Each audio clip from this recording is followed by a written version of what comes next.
kembali lagi di Trio Channel.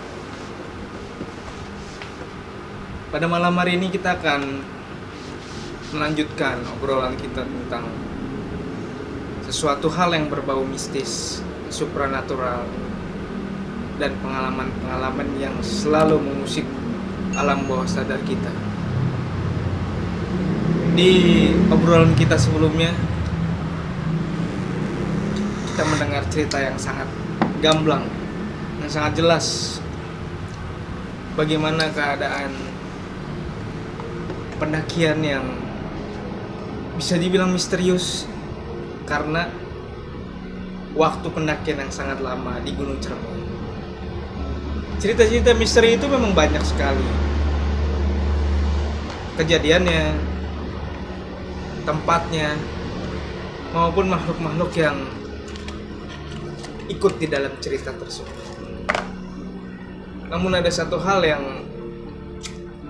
selalu mengusik saya dalam berbicara atau mengobrol tentang cerita misteri. Kita harus tahu bagaimana sih persepsi tentang hantu menurut kita bertiga.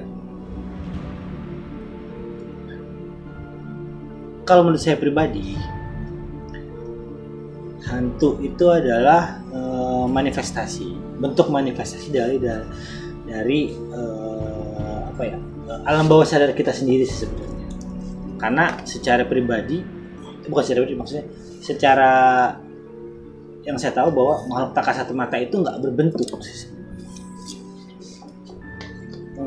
Kalau kita membayangkan yang namanya pocong, kuntil anak dan sejenisnya, itu kan bisa dibilang hawa ketakutan kita sendiri yang seperti sudah kebiasaan kan. Menurut para pakar-pakar atau bisa dibilang orang-orang indigo, jadi saya menyebutnya jin ya. Jin itu sebenarnya ada tingkatannya. Semakin dia tinggi, semakin bentuknya itu semakin berbentuk. Berbentuk seperti apa? Berbentuknya ya ada seperti tingkatan-tingkatan ilmu tersendiri buat mereka. Jadi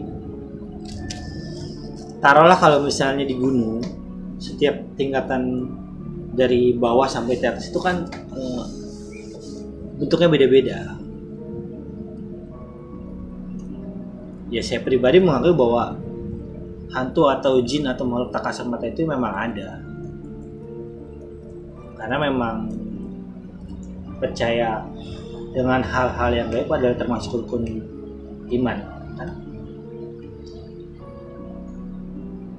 Gimana? Oke. Kan Anda di cerita sebelumnya itu merasakan atau sebagai pelaku cerita di situ, tapi Anda tidak mempunyai keahlian atau tidak mempunyai kesempatan untuk secara langsung, tidak melihat secara langsung, tidak mempunyai kesempatan itu tidak diberikan pada Anda. Ya nyampe. Bagaimana menurut Anda? Kalau hantu sih percaya, di Quran juga pernah dengan ayatnya. Kencengan dikit. Sepertinya jangan terlalu merasa. Memang sih kisah hantu atau misteri yang dirasakan oleh kita itu kadang membuat memori yang nggak mau kita ingat itu terulang, dan menimbulkan rasa yang berbeda gitu. Tapi saya yakin Om Kiai ini bisa menceritakan dengan lugas. Nah, kalau menurut saya sih hantu emang ada ya. Gimana pun bentuknya itu mungkin hanya orang-orang tertentu aja yang bisa melihat, dan kita juga mungkin dari orang-orang tertentu itu yang hanya bisa menggambarkan dalam pikiran kita, karena kan kita nggak bisa melihat mereka. Anda mau melihat mereka? Nggak mau.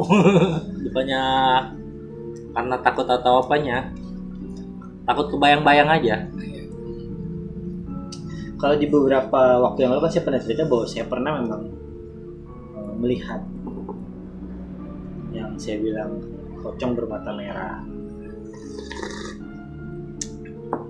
Entah itu manifestasi yang saya hayalkan atau enggak, tapi saat itu kan saya tidak tahu yang namanya bentuk hantu. Tiba-tiba saja muncul dan membuat saya sedikit shock.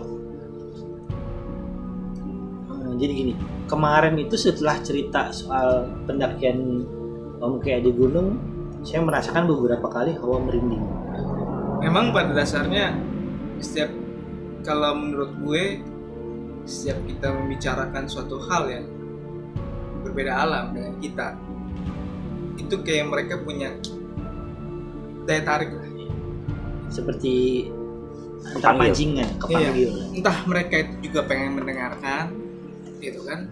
Atau ada hal lain. Tapi kalau menurut gue soal perspektif masalah hantu ya, atau hal yang berbau mistis, memang kita harus yakini bahwa ada alam lain di sekitar kita. Ada, pasti ada. Jadi memang dalam setiap agama pun selalu menceritakan bahwa memang ada yang namanya iblis, demon ataupun setan. Tapi gue berpikiran bahwa selain yang berbicara, selain hal dari penunggu suatu tempat, perspektif hantu itu adalah di mana dia masih punya keterikatan dengan dunia. Entah dia itu meninggal secara maksudnya hantu penasaran. Ya, jadi mungkin dia masih punya keterikatan. Apakah itu mempunyai rasa cinta, rasa benci, rasa dendam, sehingga dia masih berkutat dengan dunia yang seharusnya mereka udah tinggalkan. Ini ada sebuah perdebatan soal, bisa dibilang apa ya? Ketika manusia mati itu cuma meninggalkan amal. Cuma tiga hal kan. Sementara kalau dia ada yang bilang katanya dia meninggalnya kalau misalnya taruhlah mohon maaf katanya, misalnya dia dalam keadaan hamil tertabrak meninggal, katanya ada yang bilang jadi hantu kuntilanak merah. Kalau beberapa orang anak juga memang ada yang bilang ya sebenarnya itu bukan orang tersebut, tapi rasa dendam dari orang tersebut yang membuat korin-korinnya itu sepertinya punya kekuatan lebih. Tidak ikhlas lah ya. Tidak ikhlas. Seharusnya dia punya kehidupan. Sebentar lagi dia punya anak, dan menjalani kehidupan yang baik gitu. Cuma seperti itu. Seperti punya dendam kan. Jadi dia merasanya bahwa kok bisa gua gitu. Tapi ya memang. Jadi gue pernah punya pengalaman di suatu tempat, ada rumah kosong. Jadi rumah yang belum jadi. Nah, di satu tempat itu dia selalu dipasang lampu tembak. Jadi selalu dipasang lampu tembak untuk menyinari tempat itu supaya yang punya beranggapan bahwa supaya tidak terlihat menyeramkan. Oh, jadi lampu tembak itu mengarah ke rumahnya. Iya. Padahal rumahnya sebenarnya memang dalam keadaan mati. Iya, karena baru setengah bangun kan. Oh iya. Karena rumor atau cerita tersebut sering ada yang melihat sesuatu, maka dipasanglah. Tapi lampu itu selalu putus. Dan pada saat itu gue bersama beberapa orang bilang bahwa di dalam bangunan itu kita pasangin aja lampu. Dia harus tahu bahwa siapa pemilik rumah ini, dan dia harus bisa tahu tempat bahwa rumah ini itu udah ada yang punya. Selepas itu sekitar jam 11 malam.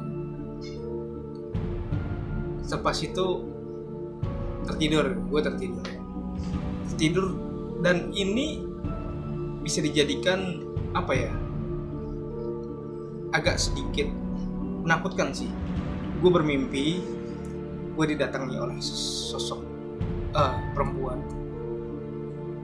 Perempuannya itu rambutnya tergerai, dan dia berusaha untuk menggapai dan mencekik. Dan di saat itu, saat gue mau melafazkan ayat kursi, itu benar-benar terjadi secara nyata, kayak tubuh gue terhimpit. Oh, ini yang dimaksud dengan trep. Ya mungkin ya, tubuh gue terhimpit, dan saat gue membaca ayat kursi atau melafazkan sesuatu, itu nyata banget. Jadi seolah-olah dia pengen menunjukkan bahwa di dalam mimpi itu jangan mengganggu gue, gitu, bahwa gue di situ dan lu nggak perlu mengatur. Dan di situ gue terbangun, dan itu sangat nyata, dan gue nggak pernah mendekati rumah itu lagi. Jadi terkadang pertemuan kita itu bisa melalui mimpi. Betul. Karena memang untuk orang-orang tertentu yang memang nggak bisa melihat sama sekali. Ya, kita sih nggak mau ya. Lihat, kita suka dengan cerita hantu gitu kan, dunia alam lain, tapi kita semoga saja tidak bisa merasakan atau melihat itu. Soal bertemu hantu, istri saya dulu waktu masih kerja di salah satu mall,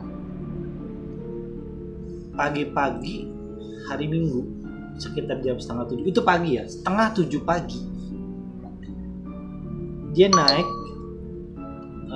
ojek online melewati sebuah terowongan yang sangat terkenal di kota Jakarta, yang Terowongan itu yang bisa dibilang adalah yang didiami oleh hantu kuntilanak merah. Terowongan itu adalah nama terowongan Casablanca. Jadi ketika dia lewat 6:30 pagi, dia masih ingat, dia masih memegang jam, dia masih ingat adalah dia melihat, dia dan tukang ojeknya itu melihat ada orang nyebrang pagi-pagi, nyebrang hari Minggu di terowongannya itu, nyebrang. Makanya kan ketika nyebrang ada orang lewat, abang ojek online langsung berhenti ngerem. Set. Ketika dia nengok ke belakang, sama sekali nggak ada. Melintas. Jadi ada seseorang yang melintas, tapi ketika berhenti nggak ada. Yang dipikirin kita apa? Itu siapa? Langsung berdoa, langsung benar-benar berdoa, baca semua ayat Quran yang bisa diingat saat itu, sambil terdiam sebentar. Dan saat terdiam itu memang tidak ada kendaraan yang lewat. Karena memang hari Minggu pagi kan. Padahal itu di pagi hari. Di pagi hari loh. Ibaratnya mataharinya ada kan. Merinding. Betul. Jadi bini gua nyeritainnya itu dalam keadaan takut. Trauma lah. Ya mungkin saat itu pengereman itu bisa mengakibatkan kecelakaan. Betul. Bisa kan. Tapi kalau nggak sengaja nabrak kan bisa kecelakaan juga. Iya. Tapi yang jadi pertanyaan sampai sekarang bini gua adalah, itu siapa? Kalau kita baca sejarah, terowongan Casablanca itu tadinya adalah sebuah kuburan. Dan pemakaman yang akhirnya dipindahkan ke sebelah kanan kirinya kan. Sebelum tadinya terowongan tersebut. Di situ sangat terkenal cerita yang namanya hantu kuntilanak merah. Mungkin beberapa tahun yang lalu pernah ada filmnya dan kita semua pernah tahu kan. Jadi di kota sebesar Jakarta aja masih ada sebuah tempat yang dibilang menakutkan. Sedikit menakutkan lah. Karena keadaan saat itu pagi. Mungkin kalau malam hari beda lagi ceritanya. Di Jakarta itu banyak tempat-tempat yang punya cerita sejarah ikonik dan cerita misteri tersendiri. Jadi cerita-cerita misteri itu terkadang menjadi sebuah konsumsi yang menyenangkan sebenarnya. konsumsi buat pendengar atau pembaca gitu kan, karena mempunyai adrenalin yang berbeda. Betul. Nah itulah perspektif kami dari berbagai macam sisi dan sudut dan beserta pengalaman kita yang bisa menjelaskan apakah itu definisi makhluk lain atau hantu. Silahkan Anda menyimpulkannya sendiri. Sampai jumpa lagi di Tiom Channel. Selamat malam. Selamat.